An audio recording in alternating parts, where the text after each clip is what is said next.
Hey there, welcome to Don't Make Me Tap Again. I am your host, Angie Grant, and today we are tapping into the energy of Gate 17.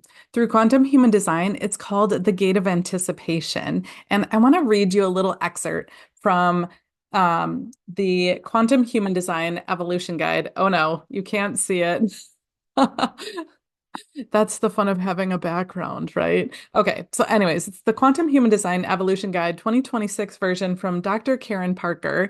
And I can put the link to that in the show notes, but I love the way that she has really looked at the energy of these gates through a higher frequency, quite frankly. So in through quantum human design, gate 17 is called the gate of anticipation. And here's what she says. She says the challenge of gate 17 is to learn to share your thoughts about possibilities only when people ask for them, and to not let doubt and suspicion keep you from seeing the potential of positive outcomes. And I think about this energy as it applies to parenting so much, right? It can, with this energy, we can really get a little bit defensive if we feel like somebody's challenging our thoughts or ideas. And we can really get rigid in the way that we're thinking about things when we're stuck in the shadows of this energy. And really, the highest expression of this gate is about here's what she says: it's using the power of your mind to explore possibilities and potential. I think about it, it's this idea of being curious instead of feeling defeated. And as parents, especially if you're parenting a teenager, this gate can be, excuse me, can be really it can really challenge us to expand the way that we think about things, the way that we communicate with others, but it can lead to frustration, judgment, really kind of pushing our ideas forward when we're not aware of it. So, whether or not this energy is in your human design, and if you're not sure, stop by my website and grab your chart. I also have an amazing, amazing report on there. Also, through the work of Dr. Karen Parker, I have a report on there that helps pull together your human design and your health and wellness, as well as her work on the 9 resiliency keys. It's a beautiful, beautiful report with some lovely story prompts to help rewrite your story. It's worth every penny. But anyway, so today for Gate 17, what I really want to talk about is this idea of how this applies to parenting, right? Our kids come at us with ideas, and their ideas are different than ours.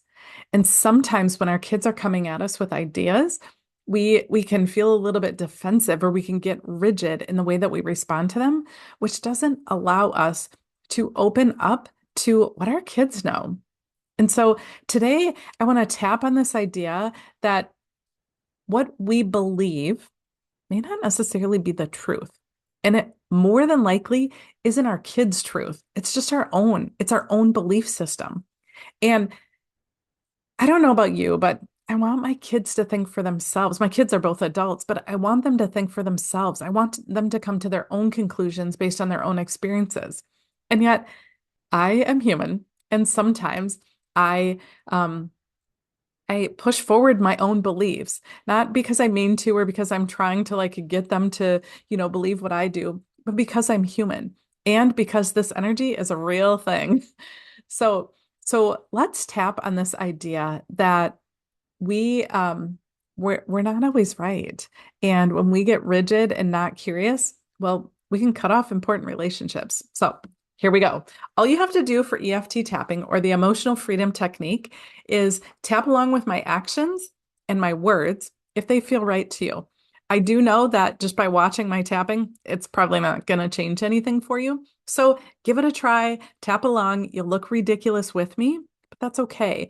I would love to hear your thoughts about how you feel after we go through this first round. So, well, we'll probably go through a couple of rounds, but what I really encourage you to do before we start this tapping sequence is to just take a second, maybe close your eyes, check in with yourself.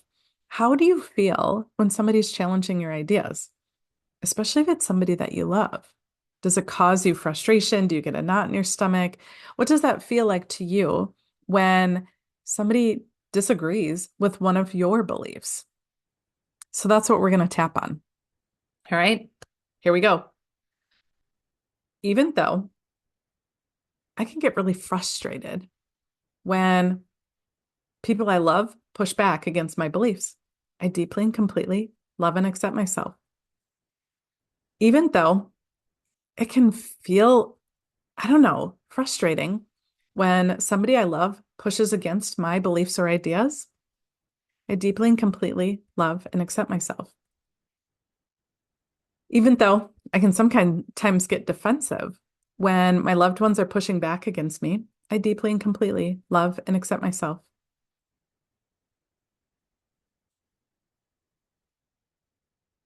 Right, now we're going to tap on the top of the head. Man, I'm mixing up my words today.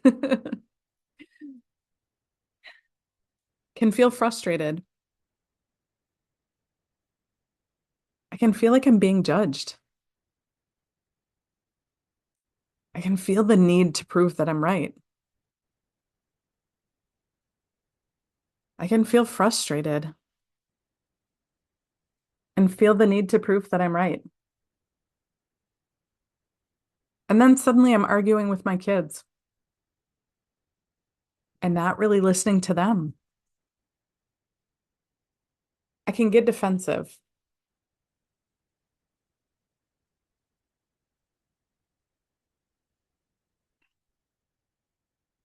So let's keep going. What if I took a pause and allowed them to share their ideas? What if I listened without judgment and just really gave them space? Can I put my beliefs aside for a second and really listen to my kids? What if I'm more curious than defensive? What if their ideas are exactly what I needed to hear?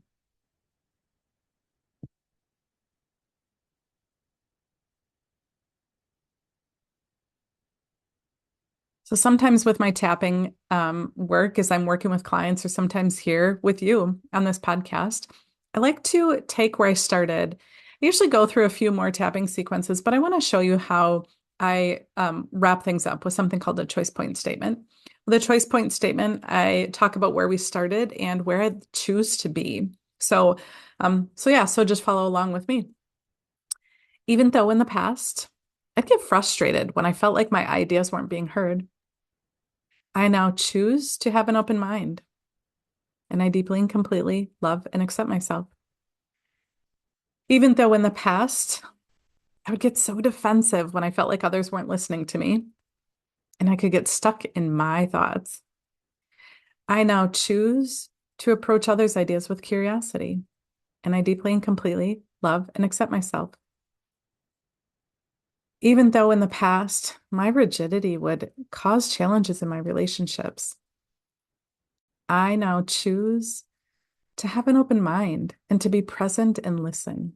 And I deeply and completely love and accept myself.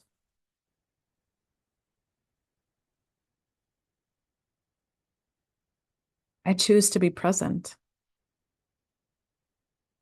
I choose to listen. I'm curious about other people's ideas. I don't need to force my beliefs on others. I can be curious instead of rigid. And I can really be open to exploring others' ideas. I choose to be curious. And I choose to listen. One last deep breath.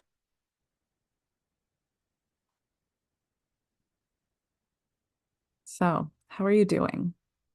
I'd love to hear from you what came up as we went through that tapping sequence.